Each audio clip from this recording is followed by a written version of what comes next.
Do teu falar,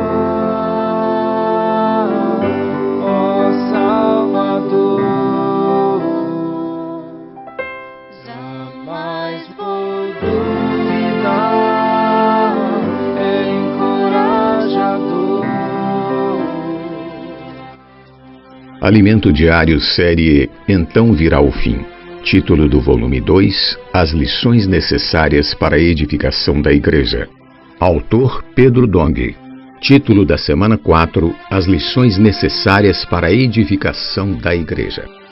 Sexta-feira, ler com oração Romanos, capítulo 14, versículo 13, que diz: Não nos julguemos mais uns aos outros. Pelo contrário, tomai o propósito de não pôr de tropeço ou escândalo ao vosso irmão. Não buscar posição, nem desprezar os irmãos.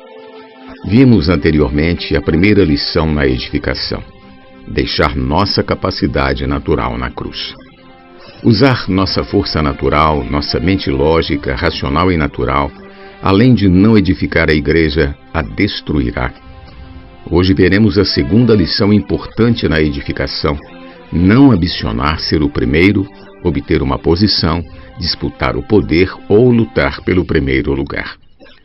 Leiamos Mateus capítulo 18, versículos do 1 ao 5, que diz: Naquela hora aproximaram-se de Jesus os discípulos perguntando: Quem é porventura o maior no reino dos céus?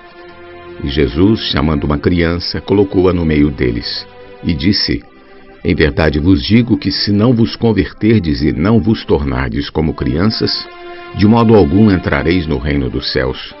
Portanto, aquele que se humilhar como esta criança, esse é o maior no reino dos céus. E quem receber uma criança tal como esta em meu nome, a mim me recebe. Todo homem caído, por natureza, quer ser o primeiro. Imaginemos que na edificação da igreja comecemos a disputar entre nós, um puxando o tapete do outro, um denegrindo a imagem do outro, um difamando o outro. Tudo isso para conseguir o lugar alheio. Desse jeito jamais haverá edificação.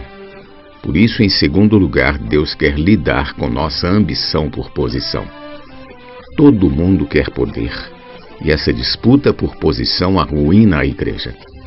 Os primeiros apóstolos trabalharam fielmente para Deus e para sua palavra no primeiro século.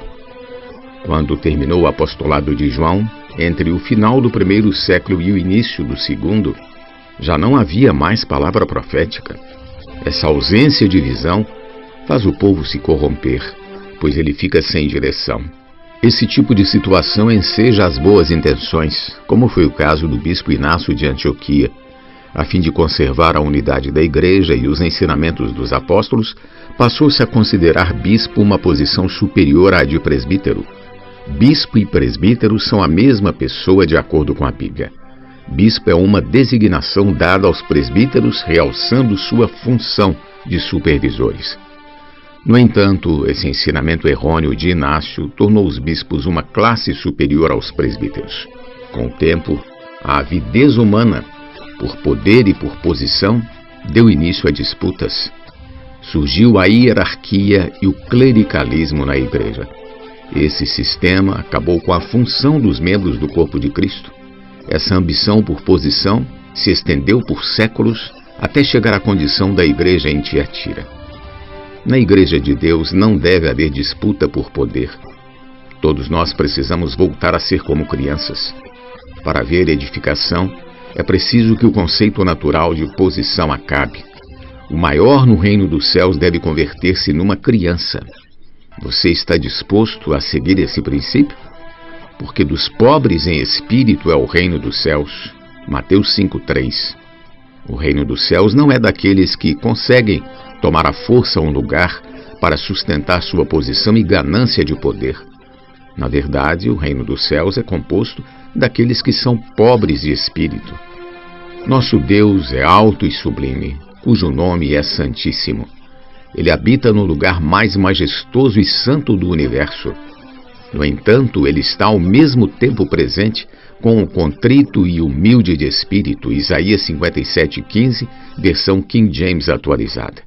Esse maravilhoso Deus habita a eternidade, isto é, e vive em outra dimensão, diferente de nossa dimensão cartesiana, limitada ao tempo e ao espaço. Sim, ele está presente com um contrito e humilde de espírito para proporcionar um novo ânimo ao quebrantado de coração e um novo alento ao coração arrependido. As características contrito, humilde, quebrantado e arrependido estão em oposição às competições por posição e poder. Além disso, a esses que também dedicam seu amor reverente à palavra de Deus, ele dá sua atenção e estima. Capítulo 66, versículo 2, de Isaías, versão King James atualizada. Esses são os que edificarão a igreja, pois não confiam em seu próprio juízo, nem em sua própria capacidade. O modelo que o Senhor Jesus nos deixou prova que quanto mais se luta por posição, menos posição se tem. Ele se tornou um homem, deixou sua posição de Deus. Ele se humilhou e se tornou obediente, e obediente até a morte. Não buscou posição nem buscou ser exaltado, mas quando se humilhou até o final, Deus o exaltou e lhe deu o nome que está acima de todo nome. Louvado seja o Senhor. E todo joelho se lhe dobrará, toda língua confessará que Jesus Cristo é o Senhor. Não tome o caminho de Satanás, que disputou poder, posição e autoridade com Deus. Ao contrário, siga o caminho de Jesus. Na igreja, seja humilde e contrito de espírito, considerando sempre os outros superiores a si mesmo, e o Senhor o usará. No registro do Evangelho de Marcos, os discípulos discutiam entre si sobre quem seria o maior. Quanto a esse assunto, devemos ter clareza. Na igreja, há ordem. Entre os irmãos, há aqueles que o Senhor colocou à frente em preeminência. Isso, no entanto, não é conquistado por apego a posições, mas o Senhor escolhe e exalta esses a quem devemos honra e reverência. Desse modo, não busquemos ser os primeiros, pois a disputa por posição gerou o clericalismo na igreja e a fez sucumbir. A busca por poder e destaque, privilégios e fama é algo inerente à natureza humana caída. Durante 40 anos, servimos juntamente com o irmão Dong Yulan e aprendemos muito com esse homem.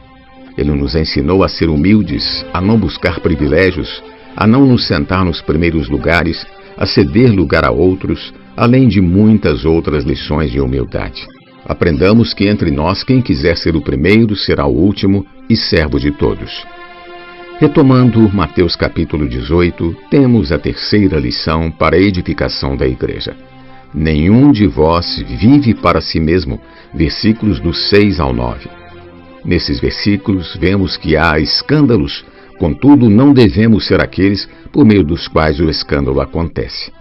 Temos de nos dar conta de que quer vivamos ou morramos, somos do Senhor. Uma vez que tenhamos esse princípio de pertencer ao Senhor, não temos autoridade para julgar-nos uns aos outros. Deus não colocou você para ser juiz dos outros, mas Cristo julgará todas as coisas. Não se ponha no lugar de juiz na igreja, mas deixe Deus julgar. Não despreze ninguém. Não olhe os irmãos com os seus olhos naturais e jamais despreze alguém. No tocante a ser fiel a Deus e viver para Ele, cada um dá conta de si mesmo e não de outro, isto é, não se deve julgar os outros. Se isso acontecer, um passará a desprezar o outro. Não sejamos fofoqueiros nem bisbilhoteiros. Não fiquemos falando dos outros. Cada um tem de dar conta de si mesmo. Antes devemos andar segundo o amor fraternal, pois Cristo morreu em favor de cada um de nós. Dessa forma estaremos escrevendo uma história de amor. A edificação da igreja é a esfera do reino, o qual é justiça, paz e alegria no Espírito Santo. Busquemos a justiça, não a nossa própria justiça, não como nós mesmos vemos, porque não somos juízes. O resultado da prática da justiça é termos paz, e nesta esfera a igreja ser edificada. Além disso, passamos a ter alegria no Espírito Santo, e a igreja passe a ter gozo e alegria. Apesar de haver muito sofrimento na edificação, vivemos alegres, somos felizes e agradáveis a Deus. Conforme lemos em Romanos capítulo 14, versículos 18 e 19, aquele que deste modo serve a Cristo é agradável a Deus e aprovado pelos homens. Assim, pois, sigamos as coisas da paz e também as da edificação de uns para com os outros. Como está sendo enfatizado, a edificação requer relacionamento entre irmãos. Não se trata de pessoas isoladas e individuais. Se alguém vive isolado, sem se preocupar com relacionamentos, sem se preocupar com a edificação da igreja ou com os outros, ele pode fazer muitas coisas lícitas, mas a questão é, todas convêm? Quando alguém se casa, nem todas as coisas que fazia quando solteiro, coisas lícitas, convém fazer depois de casado. Nenhuma delas nos deve dominar, nem devemos achar que temos direito a elas. Viver assim prejudicará os outros em vez de edificar. Ainda sobre a terceira lição, devemos tomar cuidado para não desprezar os irmãos. Às vezes parece que somos bastante egocêntricos, pensando que somos o membro único. Se as coisas não estão de acordo com o nosso padrão, julgamos os outros conforme nossa escala de valores. Contudo, nenhum membro vive para si ou busca seu próprio interesse. Todos os membros devem buscar o interesse do corpo. Nunca poderemos dizer a outro irmão, não precisamos de você. Cada membro depende um do outro. É isso que o Senhor tem feito em nosso meio. Você está disposto a se arriscar? Vamos perder-nos no corpo? Somos para o corpo e não para nós mesmos. Diante disso, não devemos desprezar nenhum dos irmãos, inclusive os pequeninos. Você sabia que cada um de nós tem anjos que Deus envia e que se acampam a nosso redor? Por esses pequeninos que talvez alguém despreze, os anjos vão à presença de Deus em intercessão. Já imaginou desprezar alguém cujos anjos estão diante do Pai? Pergunta de hoje: o que as duas lições deste dia lhe trouxeram de ajuda? Jesus é o nosso Senhor. Do teu falar, ó Salvador, jamais vou duvidar, é encorajador, fiel me faz andar, faz tua glória ver. O mal vem derrotar, fiel me faz andar, faz tua glória eu ver, o mal vem derrotar.